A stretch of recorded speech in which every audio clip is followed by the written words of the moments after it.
Glossier. Come through, Glossier. Hey.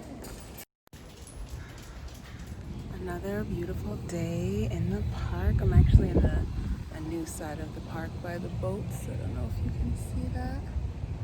But anyway, I'm doing this because I've been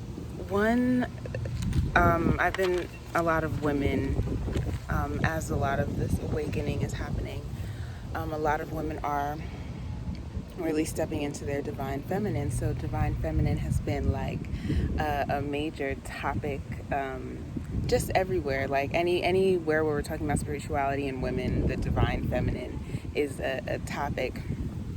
And I've been, reading about this and studying it for so long, and I watch these videos all the time, and I'm always like, kind of high key, watching it kind of with my head tilted to the side. But then, what was it? Just last night or the night before, I saw this other video by Tiana Empowers, where she kind of talks about how this divine feminine is, the concept of what the divine feminine is kind of turning into propaganda. And I watched her video and I was like, this is exactly how I feel. Like there's a side eye that you're kind of like, I don't know, kind of like, do you know what you're talking about? Because a lot of it was based in a very superficial type of thing, where the divine feminine, yes, superficial things like beauty can be a part of your personal design of your feminine divine, your divine feminine. But at the core of it, at the deep core, I think is a deep, passionate intuition. Of the types of books that I've read, it always comes down to women who truly know themselves and know themselves beyond the physical. So it kind of got me going and got me wanting to. It just spurred this whole journal entry that I kind of wanted to talk about, and also just talk about some of the books, or one of the books, I should say, the main book that I would want to read a couple passages from, because I was like, yeah, this is how I've understood the divine feminine. And as I watch a lot of the videos that are on YouTube about it, I can see kind of, where there's a miseducation. Oh, I've been listening to Miseducation of Lauryn Hill a lot lately. So yeah, it's like the miseducation of the divine feminine, or like the wind started blowing all hard. But yeah, it's a miseducation of the divine feminine that I kind of got into, and I want to kind of talk about some of the things that I expressed about it. It really isn't about using your looks or your prowess to get a man or to trap a man or something like that. I really do think it's about using your intuition to choose the right man for you, to choose the man that allows you to actually truly be yourself and loves that true self. And and I think there are a lot of options that women have in ways that they choose to exude or express their divine feminine. And I do think it's misleading to make women feel like it has to be like these very, very feminine things. Like I think that's I don't think that's the right approach, in terms of allowing women to truly be themselves, because not every woman is stereotypically feminine, but there are divine feminines that are more masculine in their demeanor, and there's nothing actually wrong with that. It's more so about the man. Like, are you down with a woman that's like this? Like, are you down with that? If you're not, then keep it moving. But if that is what you want, and that's what that woman's divine essence is, her divine essence is something that is more masculine, more like powerful, then that's what it is. It goes the opposite way too, where there are men that are more in tune with their divine feminine, and a lot of times women don't want to be with men like that. They think that that shit is soft or whatever, but it really is just men having an innate intuitive balance and an intuitive in-tuneness with their emotions, which is the feminine. So ultimately, I did like this sentence. I think that the core, the epitome of the divine feminine essence is simply a natural, innate, trusting, deep, passionate connection to her intuition. Yeah. So I really do think it's just having a passionate, trusting, communicative relationship with your intuition. And if your intuition tells you to dye your hair purple, then that's what you should do. You know, it shouldn't be like, oh, I need to keep my hair color this way because of this type of rule. It's like, no, like, if you're most natural, in tune with who you deeply are beyond the physical, is somebody that likes purple hair, or somebody that likes tattoos, or you know what I mean? It's literally infinite. It's anything. If that's who you are at your core, and those are the things that you enjoy, and that's the way that you like to express yourself, I think that's far more divine than someone that's just doing something because somebody said that feminine equals this. So if you're not in this box, then you're not feminine, or you're not a divine feminine. I think that's ridiculous. Divine feminine is not a physical thing. It's a vibe. The divine feminine is an energy. It has nothing to do with your physical appearance. It literally is how you make people feel. And if your physical appearance is something that is not the norm, like, I don't get my locks done, like, there are girls like Tiana Empower said, like, you know, you don't have to have your hair this way only to be divine or to be feminine or to exude that type of energy. I think it really is about doing exactly what you want to do and owning that. You know, I think that when you focus on the physical of the divine feminine, you immediately box a lot of women out. You know, all of a sudden the divine feminine has to be X weight. You know, she can't be this weight. She can't be this tall. She can't, you know, it's ultimately when you box it up like that, it's she can't do something, and a divine feminine does what the fuck she wants. So it's like, don't tell me what I can and can't do. Tell me about finding the truest form of myself. Tell me about connecting with the truest form of myself. Tell me about loving the truest form of myself. But don't tell me that I need to alter my intuitive nature to be a divine feminine. Anyway, I just feel like we each have our own really special and unique thing. And I think that that's what makes us divine. I think that's where the divinity comes from. It's what makes us truly unique. And when you find that and you deeply embrace that, you are naturally a divine feminine. You don't have to have black hair. You don't have to, you know, have a full cake makeup done. You know, you don't have to have long nails or short nails or whatever you choose to do. You don't have to, you know, make sure that this looks like this. You can just be yourself and it radiates. And I think that is the essence. That's the essence of the divine feminine, is being yourself and radiating that divine, unique thing that no one else has, that no one else can be, that no one else can replicate. You know what I mean? It's like every single woman, we have something, that je ne sais quoi, you know?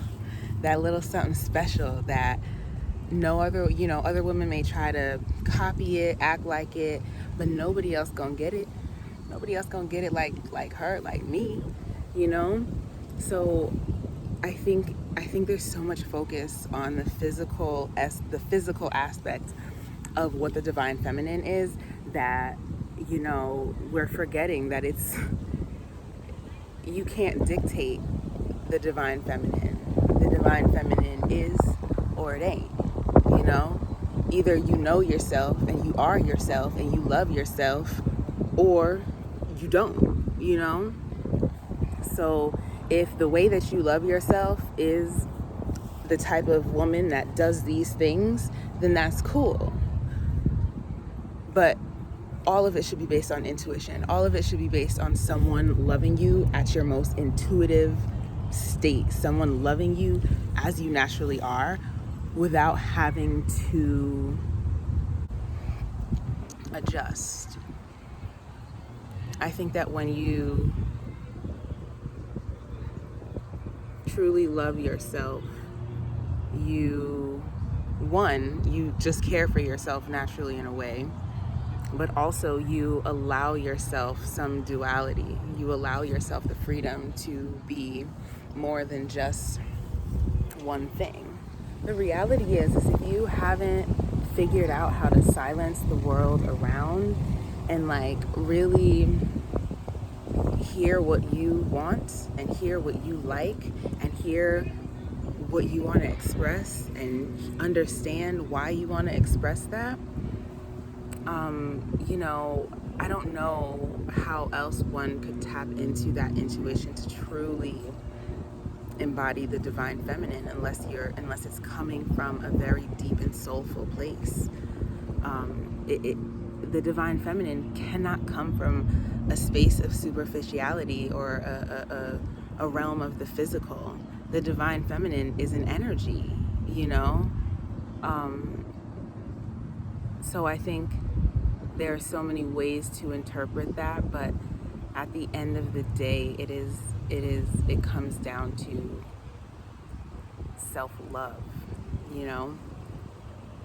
And I don't mean self-love in the way of self-care, where people will say like the divine feminine needs to like be hygienic. Like, no, every human being needs to be hygienic, not just the divine feminine. The divine masculine needs to be hygienic. Everybody needs to be hygienic. So that's not a unique trait to the divine feminine. The unique trait to the divine feminine isn't necessarily about self-care, it's about self-love. If you love yourself, then you will care for yourself and you will take care of yourself hygienically, right? And that's just something that everybody should be doing. But if you really love yourself, then you will express yourself the way that you want to express yourself. You're not going to follow trends or, you know, change what you love about yourself for other people. You will sit still in your essence, whatever that essence may be. And again, the essence is not necessarily a physical thing. The essence is energy.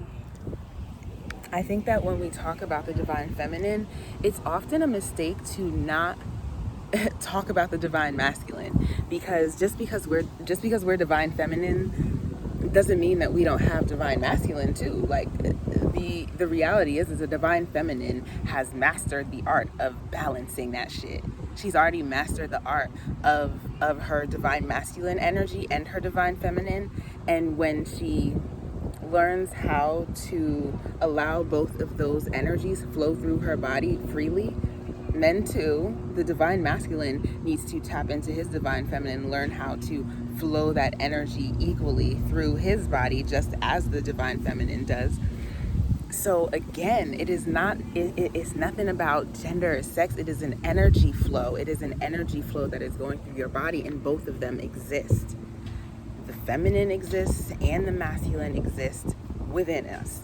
And I think that when you balance those two things out, you can start to, you know, determine when and where and how you bring those things forth. In what situations do I pull my divine feminine, pull a trick about my divine feminine bag.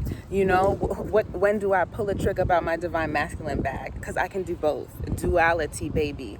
Like, that's what it's really about.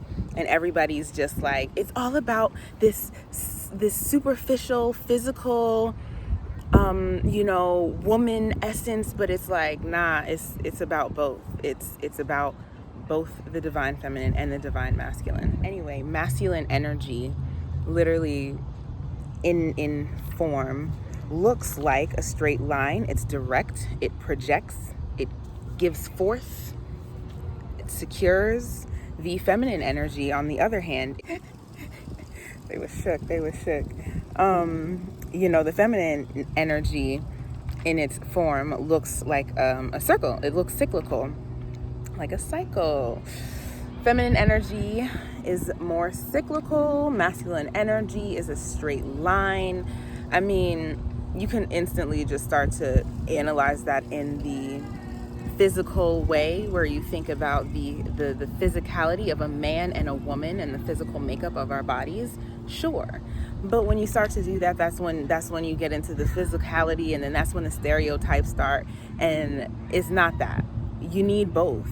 You need the energy that projects outward to move forward, and you need the energy that exists as a cycle to learn. You understand? It's not just about projecting all the time. It's about projecting and learning.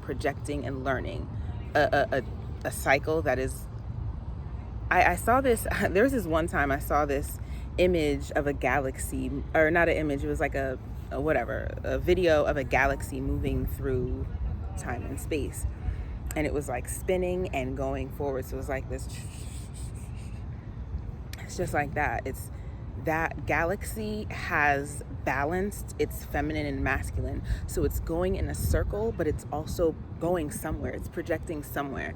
And I guess the grand question is, where are these galaxies going? Like, what are we going towards? Like, what are we cycling towards? And the reality is the whole universe runs better if each of us individually balances our feminine and masculine. It helps our universe literally get our cycle and go to wherever we're going, wherever that may be in this universe, in this galaxy, baby. Right. So it's that kundalini energy swirling up and around your body, and we need to complete that cycle individually. And I think when we complete that cycle individually, we understand innate ways of embodying the divine feminine and the divine masculine that don't necessarily rely on the physical. It relies on your frequency, your energy, your vibe. So yeah, I think that's all I wanted to say. Oh, wait. Yeah. So the last part that I wanted to address is this book, right? I need to actually get one of those things. Is this book. It's one of my favorite books, Women Who Run with the Wolves, by Clarissa Pinkola Estes, PhD. So this is one of my favorite books, and it's one of the books that I think deeply taught me a lot of what I understand about the divine feminine. Tiana Empowers mentioned, like, a lot of the situations given are like the ideal. It's like, if in an ideal world you would be able to do this and the outcome would be this. And it's like, okay, but we don't live in an ideal world. And what I find that that this book shows is, like, when you don't live in an ideal world, when you live in a world of predators and people and souls or spirits that are not there for your well-being, the divine feminine essence actually is the protector. You understand? Like, you see, it's not so much about this like soul receptive. When it comes down to it, the true divine feminine steps into her power. you know, pulls a trick up out that masculine bag, and she knows how to project her energy, how to project something forward to make change happen, to make things happen. So again, it's not about this submissive, receptive only. It's balance. It is balance. I really like watching all of these videos and kind of understanding all of the perspectives and everyone's opinion. But I guess I just felt like focus was so heavily on a lot of superficial things when it's something so much deeper than what color your hair is or what your nails look like. It's so much deeper than all of this physical. Every woman can physically present herself as she chooses, and she can still be a divine feminine. Anyway, that's all. It's so beautiful out, sitting underneath these trees, by these boats, enjoying. Oh, it's so nice.